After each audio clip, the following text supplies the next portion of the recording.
你们知道哪种女人最容易让男人着迷吗？我做了几十年关于婚恋方面的咨询，总结出了女性让男人着迷的3个特质。点赞收藏，听明白了你就能少走很多弯路。第一，女人不坏，男人不爱。这句话说的还是有一点道理的。让男人着迷的女人，她们都有一点点的坏，不会24小时的关注男人。男人这种生物呢，你越是围着他转，他就会越不在乎你，因为他觉得自己吃定你了，对你好不好你都不会离开。所以想要男人多爱你，多关注你一点，就要学会坏一点，学会及时止损，把过于关注他的时间收回来，放在自己身上，提升自己，完善自己，给他一个捉摸不透的感觉，让他不知不觉的对你投入更多的时间还有精力。第二，想要让男人持续性的为你着迷，不能只靠一味的付出，而是要靠自身的魅力。当我们爱一个人的时候，会不知不觉的在意他的一举一动，忍不住的去关心他，照顾他，情绪也会被他的反应牵着走。但你这个样子，他会理所当然的接受你对他的好，根本不会为你付出什么。其实也是可以理解的，谁会为了一顿免费的午餐而去刻意的买单呢？所以女人一定要记得啊，无论你有多爱他，都要让他知道，温柔以待是我的品质，但不是你得寸进尺的理由。我有选择你的勇气，也有放弃你的底气。最后一点，也是让男人为你持续着迷的绝招，就是你要把男人和爱情当成你人生中的锦上添花，而不是雪中送炭。不能把爱情当成人生的全部，要有自己的生活，有工作赚钱的能力，有自己的兴趣爱好，不要把时间都放在男人身上。要知道，面对不值得的人，就算你对他好到极致，也换不来他的宠爱有加。要学会提升自己，塑造自己的神秘感，引导男人对你增加关注，建立依赖。你认同吗？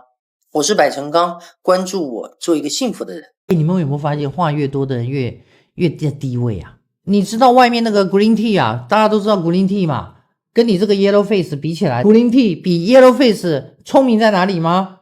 绿茶茶跟黄脸脸啊，就差在情商啊。你们去看一看，你们永远去跟那个3根毛的 green tea， 我告诉你，人家这个提供给你老公的情绪价值那高的杠杠的呀。啊，您呢啊，见面骂啊，背后骂啊，关着门骂啊，上到车骂然后遇到孩子骂，你很辛苦你们发现在吵架的时候，你的话很多很多，你本来应该做少奶奶的，结果呢，然后跟老师抱怨说，哦哟，我好可怜哦，我为这个家付出了很多很多。吵架话多都是蠢的，什么都暴露的，就是这个意思。情绪管不住嘛，搂不住嘛。情绪管理好，你就处在一个心理高位嘛。那种不讲话的有没有？很神秘的，你都不知道他在干什么的。这种处在心理高位的，至少基本他的情绪能够管理得好。我都在课程里面有跟你们讲得清楚，就是58堂课，让你看得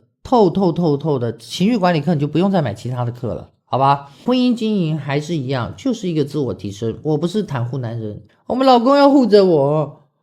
不护是因为你不够强，你强的时候他就护了，那时候你会感觉你老公是在扒着你，因为他不能失去你。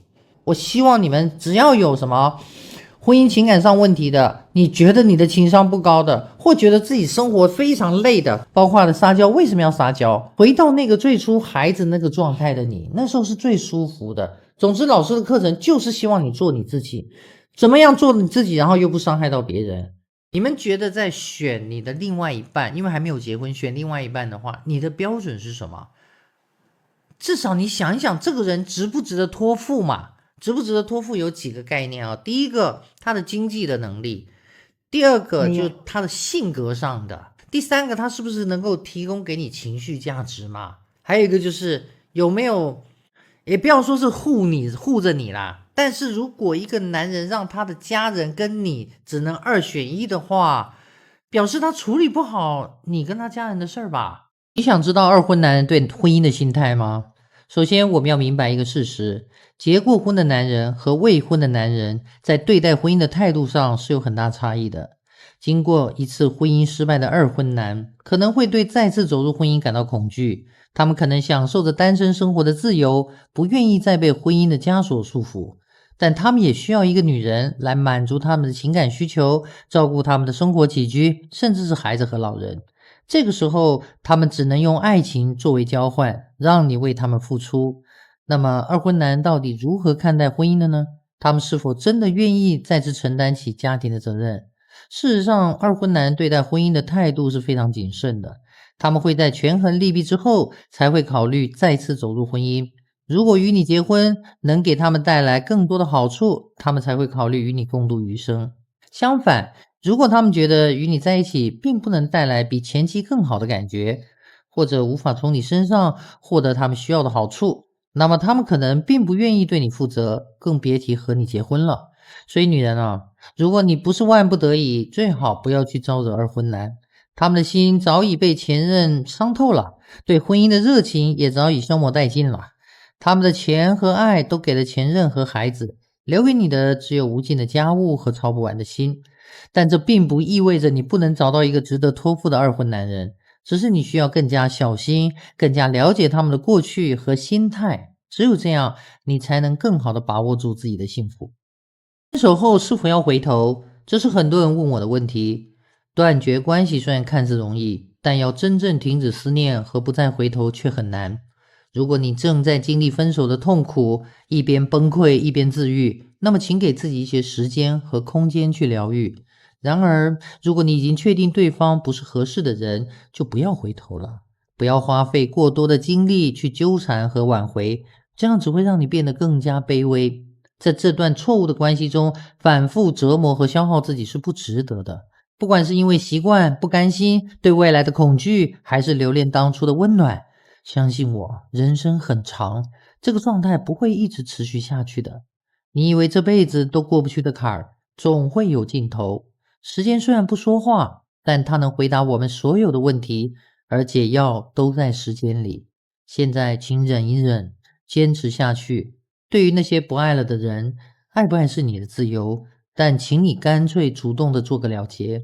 在爱情里，一个人的决绝是另一个人的解脱。不爱了就请说清楚，不要磨磨唧唧的消耗对方，让别人心存幻想。这不是善良或残忍的问题，而是对彼此的尊重和负责。所以请记住，在爱情里做一个干脆主动的人，不要让彼此受到更多的伤害。付出，你付出那么多干嘛？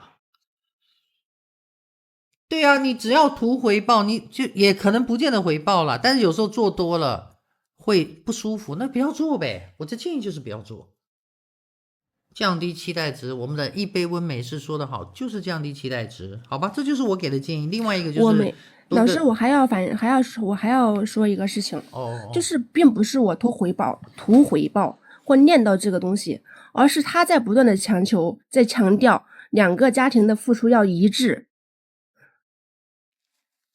才导出的这个事情，我再去强调这些事儿。OK， 好啊，那就少付出一点啊，这样就好了。人家要1000就给1000，小姑子没有要衣服，你就不要给啊，就这样就好了。明白吗？不用付出那么多啊，你也不是一个，我相信你也不是一个要回报的。我也知道你愿意多付出，其实你的心是好的，只是说，如果对方不懂得领情，也不懂得找什么样的老公才能幸福，这是一个因人而异的问题。每个人对幸福的定义和期望不同。以下是一些普遍适用的建议，无论你是头婚还是二婚，都可以参考。1. 情绪稳定。一个情绪稳定的老公是非常重要的。夫妻之间难免会遇到各种问题和矛盾，但是大部分夫妻之间能有多大的事儿呢？都是一些鸡毛蒜皮的小事儿，倒垃圾、马桶盖、晒衣服，还有吃饭、养孩子等等，无非也就是这些。如果在这些芝麻绿豆的小事上，对方不能控制自己的情绪，经常发脾气或甩脸子，那么家庭氛围会变得很糟糕。生活在其中的人会感到不幸福。相反，一个情绪稳定的老公能够更好地处理问题，不会轻易地被情绪左右，这样的家庭氛围会更加和谐。2. 见过世面。一个见过世面的老公能够拥有更广阔的视野和更丰富的经验，知道更多的人生哲理和生活方式。他能够引领你成长，给你提供不同的思考方式和解决问题的方法。他能够教你更多的人生经验和智慧，帮助你成为更好的人。3. 不盲目自信。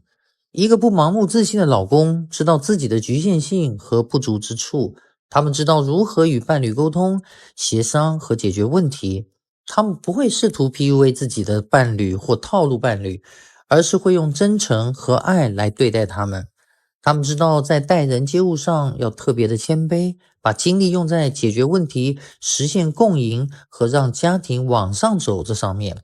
这样的男人通常具备更好的情感智商和人际交往能力，能够为家人提供更好的情感支持和帮助。选择一个合适的伴侣是幸福婚姻的基础，但更重要的是双方在婚姻中的沟通和理解。